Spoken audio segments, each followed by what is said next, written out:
Bonjour et bienvenue sur la nouvelle chaîne YouTube du collectif Les Mots du Silence.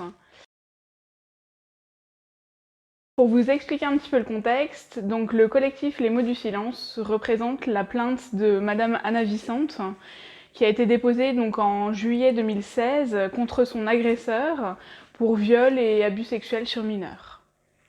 Le collectif se veut à but non lucratif et il se veut aussi dans un mouvement apolitique et non religieux. Et Anna Vicente, donc c'est moi. Je suis le porte-parole du collectif Les Mots du Silence. Et même si c'est pas facile pour moi, je veux tout faire pour bouger les choses. Si vous voulez connaître un petit peu mon histoire, vous pouvez vous rendre donc sur la page Facebook du collectif, dont le lien va s'afficher juste ici. Et vous pouvez aussi regarder donc la toute première vidéo du collectif, dont le lien va s'afficher juste là.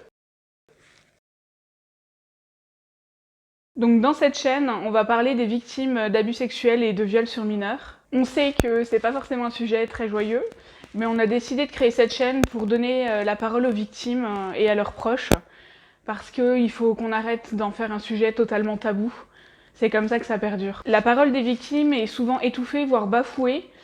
Sur cette chaîne, on n'aura aucun tabou quand on parlera des sujets, tant pis si ça vous choque, mais on est là vraiment pour donner la parole aux victimes.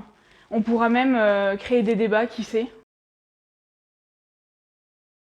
Nous souhaitons aussi aider les proches des victimes à comprendre et pourquoi pas faire bouger la justice et la faire évoluer. Donc avec le collectif, on est persuadé que tous ensemble, on peut faire bouger les choses, on peut briser les tabous. Il faut que vous sachiez que c'est grâce à vous que mon dossier a été relancé, vous m'avez permis de faire entendre ma voix, et donc l'enquête a reprise après un dossier oublié pendant 3 ans. Si vous connaissez une victime qui a besoin d'aide, ou si vous êtes vous-même victime, sachez que vous pouvez nous écrire donc à l'adresse email qui va s'afficher juste en bas. Et si vous vous dites que vous ne connaissez personne et que vous n'êtes pas concerné, il faudra donc que vous preniez conscience que 10% des Français sont touchés par ce problème.